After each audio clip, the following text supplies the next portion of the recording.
So, of these challenges that we face collectively as black-owned businesses, first, some continue to see successful black business as a social myth. We unfortunately have intergenerationally transferred that poison into the minds of our children to make them think that any level of great success is unusual or extraordinary. Yes, it is, but it should not be carried on as a message to the next generation as if it is something so far-fetched and outlandish for them to achieve. All they have to do is to be taught to expand their thinking, as every single secondary school that I lecture in, well, at least before the COVID lockdown, I'd leave them with 5 objectives: education, land ownership, business entrepreneurship, family reorganization, and the mastery of modern technology. But you have to get them to think big. Secondly, many black businesses are concentrated in personal services. And we feel a bit too much inhibitions against expanding outside of personal care. This is very good in one aspect, but we have to think, as the Honorable Elijah Muhammad showed, on those different levels: primary, secondary, tertiary. If you're providing a service, then who's providing the raw materials for the business that you're in? And who's doing the importing or the exporting of whatever other items are required for that business to be generated? So we have to look at it on all levels rather than just the tail end of it. Some are already losing in competition for other black consumer dollars.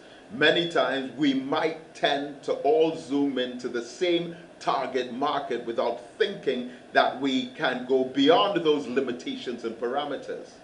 You see it sometimes with the barbershops. You go to the bottom of George Street. Someone pointed this out to me years ago in a meeting with them. One barbershop opens up that is successful in one area, and then there is a whole group that's around him. Same thing with the restaurant that's opening one particular kind of food, and it's successful, it's doing well, and then you see this gravitation of others right around him. That is understandable in one dimension, but if we voluntarily do not explore those uncharted territories, then we're missing out on huge opportunities. 4, the low level of managerial competence and experience in some cases. This is not as common now as it used to be. As a matter of fact, sometimes it's the opposite of this, in that we have too much managerial supervision and administrative skills, but not enough entrepreneurship ideas.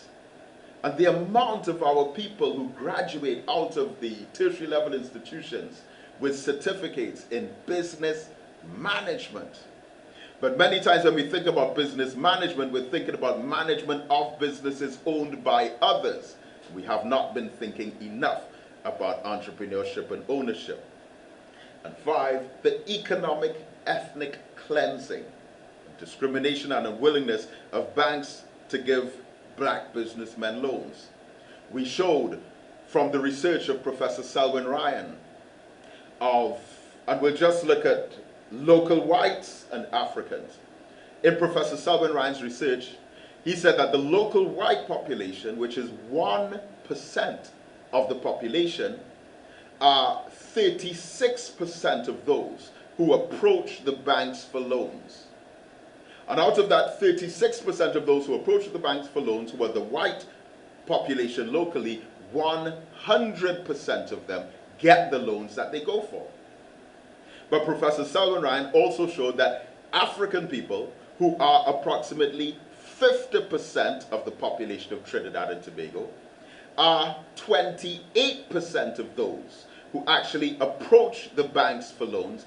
And out of those 28% who approach the bank for loans, who are African people, only 66% of them actually get those loans. Now look at it. The white population is 1%.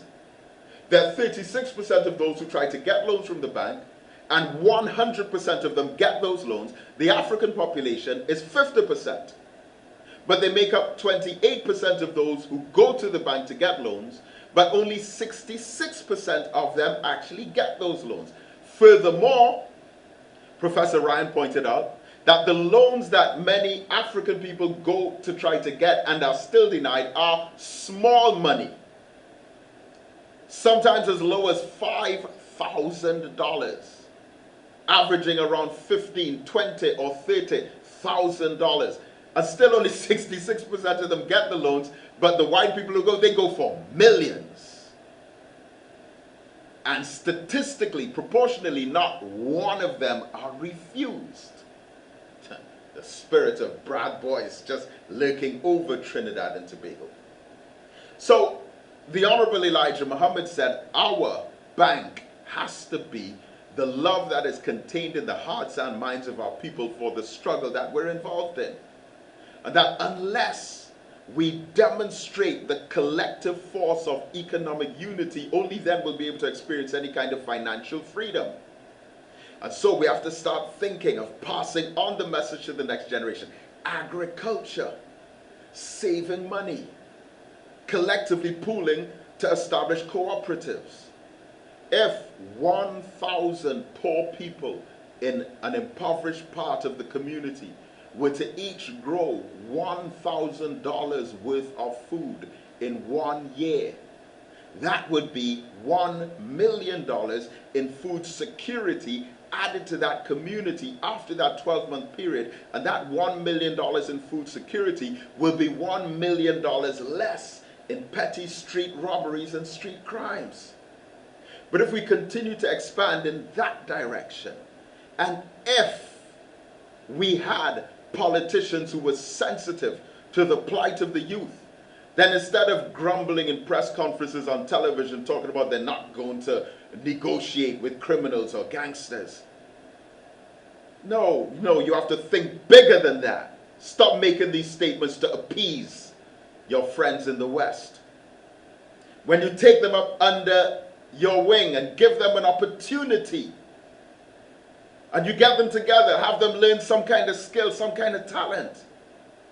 And you, the same people who are talking about you don't negotiate or associate with criminals, and almost every major report that we've had, whether it's the Scott Drug Report of 1986, the Scotland Yard Report of 1993, the DEA's report of 1998, and the research of Dr. Darius Figuera, they all say that there are a whole lot of drug traffickers, human traffickers, drug lords involved with political parties and funding and financing politicians.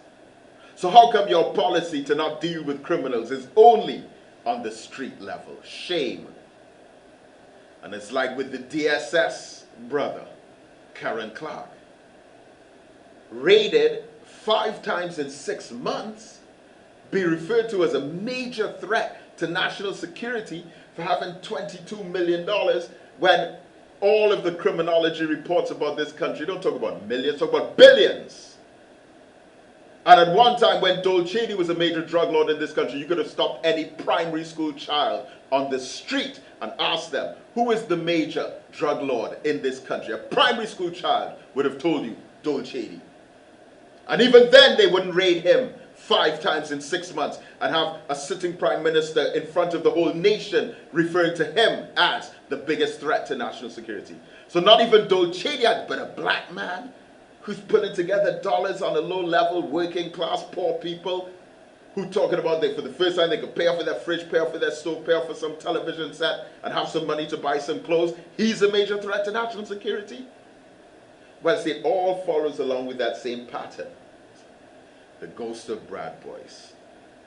In a 2014 Final Call newspaper article entitled Arresting the Black Dollar, it said, since our dollars are not making sense, we should discipline and punish them by keeping them locked up and making them work until they do start making more sense for us.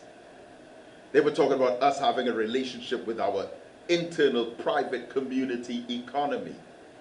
The Honorable Minister Louis Farrakhan said, all economics starts with land. If you have land, why would you let others come and take it from you and marginalize you on your own land?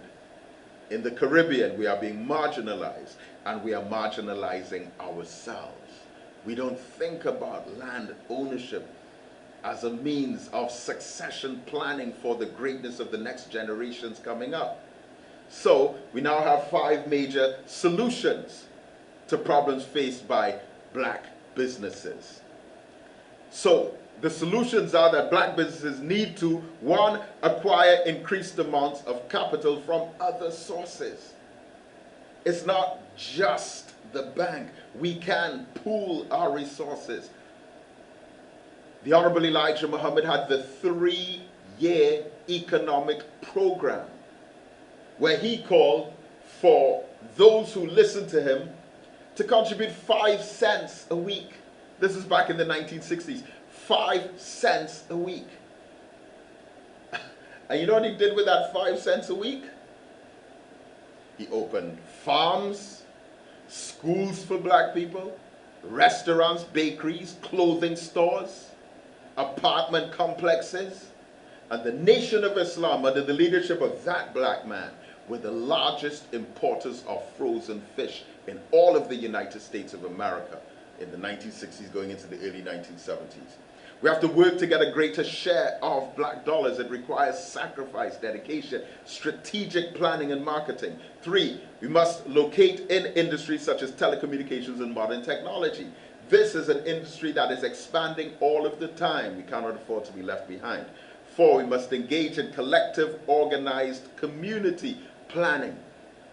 You see, it's not just the business of it, but it's the message behind it. This point number 4, I'll demonstrate to you in a short while. And number 5, we must participate in building support bases through good service and trust.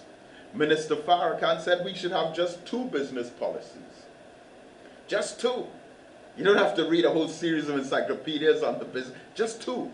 1, high quality. 2, low prices.